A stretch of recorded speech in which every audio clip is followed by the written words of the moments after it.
yang kita perbaiki saat ini terutama dari sisi layanannya, Mbak Maria ya. Jadi sisi layanan kita sekarang ini terutama dari sistem host to host antara PPDPP dengan perbankan ini sudah kita perbaiki gitu ya. Dari 16 item yang kita uji dari usulan permohonan subsidi, rumah subsidi kepada PPDPP, dari 16 ini awalnya tahun 2020 kita hanya 6 item yang sudah dalam bentuk digital. Pada tahun 2021 ini sekarang sudah 16 seluruhnya, 16 item sudah dalam bentuk digital. Jadi artinya apa?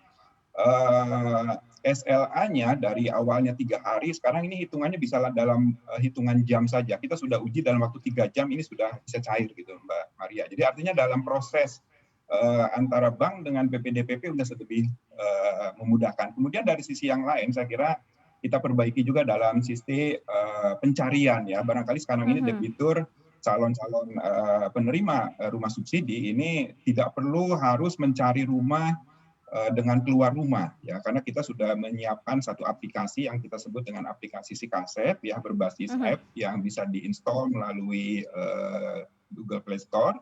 Ini MBR sudah bisa mencari rumah dimanapun, kapanpun ya, dan tidak dibatasi oleh waktu. Saya kira ini adalah proses-proses yang secara tidak langsung membantu MBR untuk mendapatkan rumah. Di samping itu juga saya kira juga di dalam aplikasi itu sendiri dikarenakan semua rumah-rumah yang akan disalurkan untuk rumah-rumah subsidi, pengembang sudah diwajibkan untuk mendaftarkan di dalam aplikasi tersebut. Sehingga semua rumah-rumah yang sudah ready stock ini sudah bisa dapat dengan segera direalisasikan untuk di KPR-kan, didistribusikan kepada MBR. Ini adalah salah satu upaya-upaya kita bagaimana melakukan percepatan di tahun 2021 ya. Karena di 2021 dengan target 157.500 unit ya, dengan anggaran total 19,1 triliun ini sama artinya dengan 2 kali target yang dilakukan di tahun 2020. Ini nyaris 2 kali lipatnya, karena tahun 2020 dengan jumlah 109.000 triliun kemarin, 14.000-nya itu adalah dana talangan yang dilakukan di realisasinya di akhir Desember 2019 gitu, Mbak Maria. Ya. Oke, jadi memang kami harus melakukan percepatan 2 kali lipat. Oke, Pak Arief, ini menarik sebenarnya. Kalau kita lihat dari indeks harga properti residensial ini kan mengalami penurunan begitu ya. Karena memang dari sisi demand memang tidak terlalu besar. Kalau sementara di FLPP cukup aman nih dari sisi demand. Nah, kalau untuk pergerakan harga rumah sendiri seperti apa nih?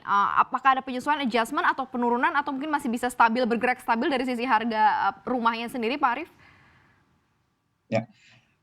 Memang kalau rumah subsidi ya, tahun ini kita tidak melakukan kenaikan harga dikarenakan stok 2020 masih cukup banyak, Mbak Maria ya. Jadi kita masih menggunakan harga 2020.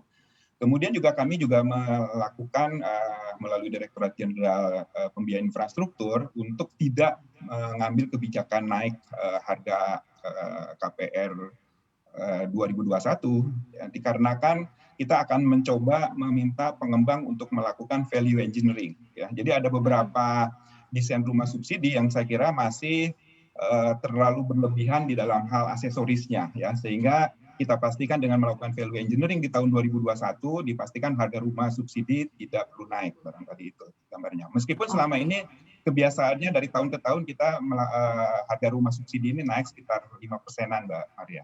Tapi tahun 2020 ke 2021 ini kita tidak melakukan kebijakan itu. Kita tetap menggunakan harga terakhir 2020, yaitu berdasarkan keputusan KPNPU nomor 242 tahun 2020 itu yang kita gunakan. Jangan lupa untuk install aplikasi CNBC Indonesia yang tersedia di App Store dan Play Store. Dan ikuti terus perkembangan ekonomi bisnis terkini hanya di CNBC Indonesia Beyond Business.